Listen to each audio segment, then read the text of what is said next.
আমরা রাজ্যের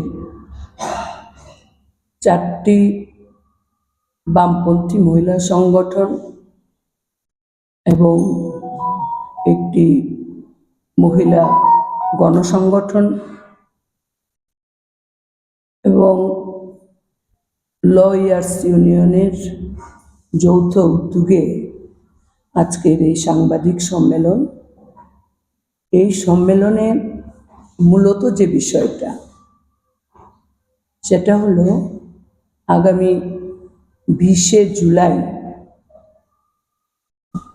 দেশের যে বর্ষাকালীন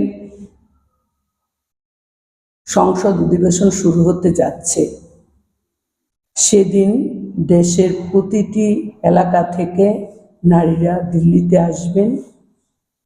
একটাই স্লোগান, একটাই দাবি, এই বর্ষাকালীন অধিবেশনে শর্তহীন 33% রিজার্ভেশন মহিলাদের জন্য কার্যকরী করতে হবে। এই দাবিতে যন্তর মন্তরে আমাদের সময় চাওয়া হয়েছে, সেখানে ধর্ণা কর্মসূচি হবে। সেই কর্মসূচির অঙ্গ হিসেবেই আগামীকাল 11টায় আমরা আমাদের রাজ্যেও এই দাবিতে কর্মসূচি আমরা সংগঠিত করব। পাশাপাশি আমরা আজকের এই সাংবাদিক সম্মেলনে বলতে চাই, দেশের ছাত্রদের ভবিষ্যৎ নিয়ে যে ধরনের ছিনিমিনি খেলছে বর্তমান সরকার, এবং আপনারা জানেন গতকাল যন্তর মন্তরে যে ধরনের ভূমিকা গ্রহণ করেছে দেশের সরকার, একজন অনশনরত বিজ্ঞানী, সমাজবিদ, ওনাকে যেভাবে অপহরণ করা হয়েছে তার প্রতিবাদ আমরা জানাচ্ছি। এবং আগামীকাল দেশের ছাত্ররা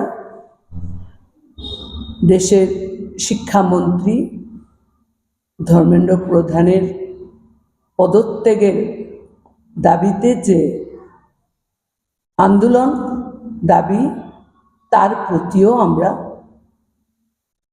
সংহতি জানাব। আগামীকাল ভারতের ছাত্র ফেডারেশন, উপজাতি ছাত্র ইউনিয়ন,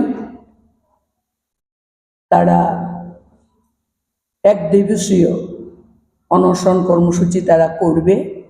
সেই কর্মসূচির প্রতিও আমাদের সংহতি থাকবে।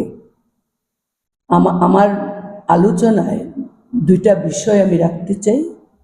সেটা হলো দীর্ঘ আন্দোলনের মধ্য দিয়ে যে নারী বিল দেশের সরকারকে পাশ করতে বাধ্য করেছে দেশের নারীরা,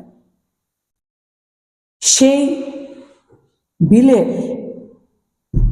নাম পরিবর্তন করে নারী শক্তি বন্ধন অধিনিয়ম নামে তাকে নূতন আদলে তৈরি করে ডিলিমিটেশনের সাথে যুক্ত করে তার ভবিষ্যৎকে নষ্ট করা, এই যে ষড়যন্ত্র, তার প্রতিবাদ আমরা করছি। আমরা বলছি যে আসন পুনর্বিন্যাস হোক,